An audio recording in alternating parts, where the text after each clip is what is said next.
బయటకు వచ్చి నటన చేస్తామంటే దయచేసి కమలాపూర్ గ్రామస్తులు మీరు ఎవ్వరు కూడా నమ్మొద్దు అని మీ అందరికి కూడా నేను విజ్ఞప్తి చేస్తా ఉన్నాను.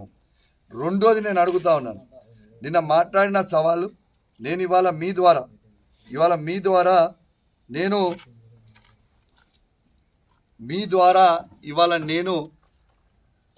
ఎంపీ అయిన ఈటల రాజేందర్ గారికి సవాల్ విసురుతా ఉన్నాను.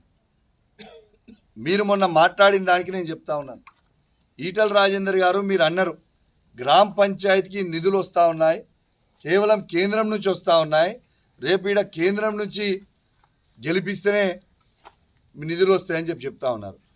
మీరు 4 సార్లు ఎమ్మెల్యేగా గెలిచిర్రు, మొన్న ఎంపీగా గెలిచిర్రు, మీరు సీనియర్ సభ్యులు, మీరు ఇట్లా అవగాహన లేకుండా మాట్లాడుతారంటే ఇది నిజంగా కొంచెం షాకింగ్గానే ఉంది.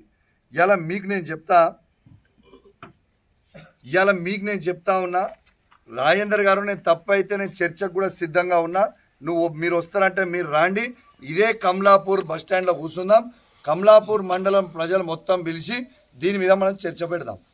ఇవాళ నేను చెప్తున్నా మీ అందరికీ కూడా 2019 నుంచి 2025 వరకు కేంద్రానికి మన రాష్ట్రం నుంచి కట్టిన పన్ను అన్ని రకాల పన్నుల రూపంలో 4,35,920 కోట్ల రూపాయలు కేంద్రం మళ్ళా తిరిగి మన రాష్ట్రానికి పంపించింది కేవలం 3,76,000 కోట్ల రూపాయలు మాత్రమే.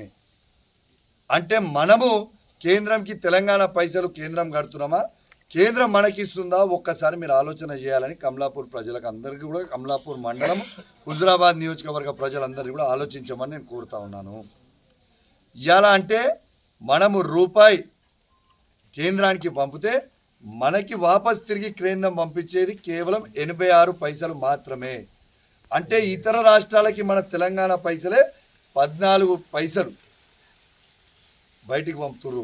ఎగ్జాంపుల్ చెప్తా ఉన్నాను మీకు పర్సంటేజ్ ప్రకారం.